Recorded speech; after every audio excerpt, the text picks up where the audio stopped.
मंडळी, देशात दोन नावं कायम चर्चेत असतात. एक म्हणजे नरेंद्र मोदी आणि दुसरं नाव म्हणजे अमित शाह यांचं. भाजपचा प्रमुख चेहरा आणि भारताचे गृहमंत्री असलेले अमित शाह यांचे देशभर दौरे चालू असतात. पण एक गोष्ट विशेष आहे की ते जेव्हा देशभरात इतर कुठेही गेले तरी त्यांना एवढा विरोध होत नाही जेवढा त्यांना महाराष्ट्रात आल्यावर होतो. आजच अमित शाह पुण्यात आले होते. अजित डोवल यांना अमित शहांच्या हस्ते लोकमान्य टिळक पुरस्कार दिला जाणार होता. त्या कार्यक्रमाच्या निमित्ताने अमित शाह कालपासून पुणे दौऱ्यावर होते.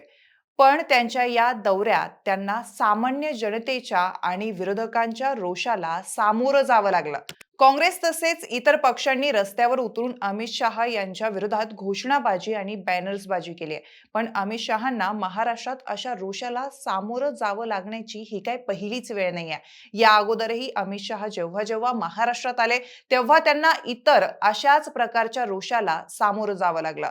तर कोल्हापूरचा जावई असलेल्या देशाच्या गृहमंत्र्याला महाराष्ट्रात एवढा विरोध का होतो? मराठी माणसाला अमित शहांचा एवढा राग का येतो बरं? याची काही कारणं आहेत आणि तीच आपण आज या व्हिडिओच्या माध्यमातून जाणून घेणार आहोत. नमस्कार, मी ऋतुजा आणि तुम्ही पाहताय विषयच भारी. मंडळी, भाजपचे सगळ्यात ताकदवार नेते, केंद्रीय गृहमंत्री आणि देशातील सगळ्यात प्रभावशाली रणनीतिकार म्हणून ओळखल्या जाणाऱ्या अमित शाह यांना महाराष्ट्रात बरेच जण पाठिंबा देतात. तर दुसरीकडे विरोधी पक्ष मात्र अमित शाह येणार असले की त्यांचा वेगवेगळ्या पद्धतीने निषेध करायला सुरुवात करतात. सोबतच महाराष्ट्राची सामान्य जनताही अमित शहांना तेवढं पसंत करत नाही, असंही चित्र अनेकदा पाहायला मिळालं. मागे एकदा अमित शाह कोल्हापूरला आले होते तेव्हा त्यांच्या ताफ्यामुळे अनेकांना खूप वेळ अडकून राहावं लागलं होतं. पण जेव्हा त्यांचा ताफा कोल्हापूरकरांसमोरून जाऊ लागला तेव्हा सर्वांनी खूप मोठ्या आवाजात हॉर्न वाजवून त्यांचा राग व्यक्त केला होता. आजही अमित शाह पुण्यात येणार होते, तर पुणे पोलिसांनी कालपासूनच काँग्रेस आणि इतर विरोधी पक्षांच्या नेत्यांची धरपकड सुरू केली होती. तरीही कार्यक्रमाच्या स्थळाजवळ काँग्रेस पक्षाच्या कार्यकर्त्यांनी आंदोलन केलंच. मराठी माणूस नरेंद्र मोदींपेक्षा अमित शहांना जास्त विरोध करतो हे अनेकदा ठळकपणे दिसून आलंय आणि त्याची काही ठराविक कारणं देखील आहेत. त्यातलं पहिलं कारण म्हणजे बाळासाहेबांच्या शिवसेनेत पडलेली फूट आणि त्यामुळे उद्धव ठाकरेंचं गेलेलं सरकार. महाराष्ट्रात गेली कित्येक वर्ष बाळासाहेब ठाकरे यांची शिवसेना ही केवळ राजकीय पक्ष नव्हती, तर अनेकांसाठी ते मराठी अस्मितेचं प्रतीक बनलेली होती. पण जेव्हा शिंदेंनी शिवसेनेतून बाहेर पडत भाजपचा हात धरला तेव्हापासून सामान्य मराठी माणसांना अमित शहांचा विशेष राग यायला लागला. त्यांचं म्हणणं आहे की या सर्व घडामोडींच्या मागे अमित शाह यांची रणनीती होती. भाजपने हे अनेक आरोप अनेकदा फेटाळून लावले असले तरी ठाकरे गट समर्थक आणि कार्यकर्त्यांमध्ये पक्षाचं नाव, चिन्ह आणि संघटना दुसऱ्या गटाकडे गेल्यामुळे निर्माण झालेला राग आजही कायम आहे. त्यांचं लक्ष अनेकदा अमित शाह बनतात. त्यानंतर शरद पवारांच्या बाबतीतही तेच झालं. त्यामुळे शिवसेना आणि राष्ट्रवादी यांचा मोठा समर्थक वर्ग भाजप आणि त्यातल्या त्यात अमित शहांवर खार खाऊन आहे. त्याचं दुसरं कारण म्हणजे गेल्या काही वर्षात महाराष्ट्रातील मोठे उद्योग आणि प्रकल्प गुजरातला गेलेत. त्यात वेदांता फॉक्सकॉनचा सेमी कंडक्टर प्रकल्प, टाटा एअरबस प्रकल्प, गुजरातमधील IFFC यावरून विरोधकांनी सातत्याने आरोप केला की महाराष्ट्रातील अब्जाधीश रुपयांची गुंतवणूक गुजरातकडे वळवण्यात आली. मुंबईतला हिऱ्याचा व्यापारीही सुरतला हलवण्यात आला. या सगळ्या निर्णयांमुळे लाखो रोजगाराच्या संधी महाराष्ट्रातून गेल्या. मोदी आणि शहा गुजरातचे असल्याने त्यांनी महाराष्ट्राच्या तुलनेत गुजरातच्या हिताला अधिक प्राधान्य दिलं. त्याचाही राग सामान्य मराठी माणसांच्या मनात आहे. त्यानंतर तिसरं कारण म्हणजे मराठी विरुद्ध गुजराती अस्मितेचा वाद. मुंबई ही केवळ आर्थिक राजधानी नाही, तर मराठी अस्मितेचंही केंद्रबिंदू आहे.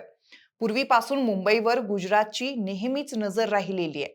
मराठी माणसांनी रक्त सांडून मुंबई मिळवलेली आहे. त्यानंतर अजूनही मुंबईत मोठा गुजराती व्यापारी वर्ग राहतो.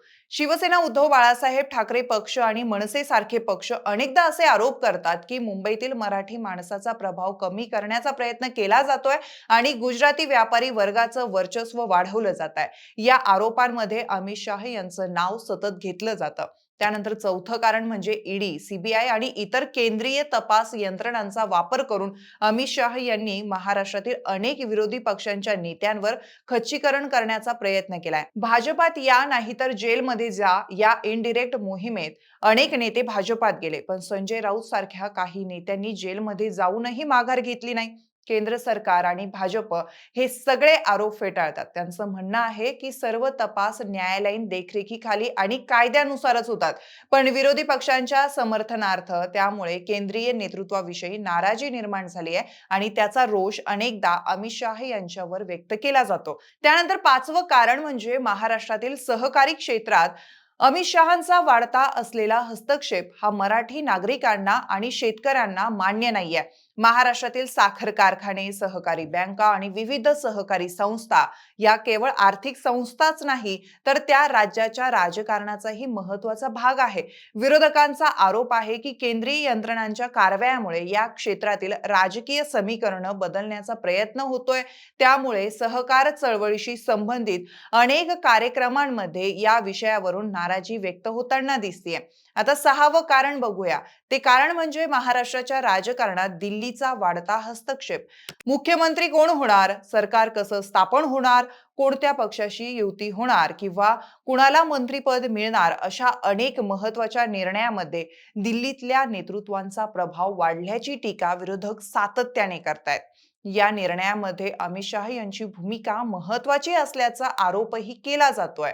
भाजप सांगतं की राष्ट्रीय पक्षात केंद्रीय नेतृत्वाची भूमिका असणं स्वाभाविक आहे. तरीही काही मतदारसंघांमध्ये महाराष्ट्राचा निर्णय महाराष्ट्रातच व्हावा अशी भावना दिसून येते. त्यामुळेही अमित शाह यांचा महाराष्ट्राच्या राजकारणातील वाढता प्रभाव अनेकांना रुचत नाहीये. आणि सातवं कारण म्हणजे महाराष्ट्रातील स्थानिक नेतृत्व दुय्यम ठरत असल्याची टीका. गोपीनाथ मुंडे यांच्या निधनानंतर भाजपमधील स्थानिक नेतृत्वांपेक्षा दिल्लीतील नेतृत्वांचा प्रभाव वाढल्याची चर्चा राजकीय वर्तुळात होत राहिली आहे. विरोधक या मुद्द्यावरून अमित शाह यांच्यावर टीका करतात आणि महाराष्ट्रातील नेत्यांना पुरेसं स्वातंत्र्य दिलं जात नसल्याचा आरोपही करतात. आज घडीला महाराष्ट्रात देवेंद्र फडणवीस सोडले तर दुसरा कोणी त्या ताकदीच्या नेत्याचं नाव समोर येत नाही. पण भाजप हा दावा मान्य करत नाही आणि राज्यातील नेतृत्वाला पूर्ण संधी दिली जात असल्याचं सांगितलं जात असलं तरी विरोधकांच्या टीकेला वाव मिळतोच मिळतो. या सर्व गोष्टींमुळे महाराष्ट्रात अमित शाह यांच्या विरोधात वातावरण कायमचं तापलेलं असतं. देशाच्या राजकारणात महाराष्ट्र हा नेहमीच प्रभावी राहिलेला आहे आणि तो प्रभाव कमी करण्याचं काम केंद्र सरकार करत असल्याचं चौकाचौकात बोललं जात आहे.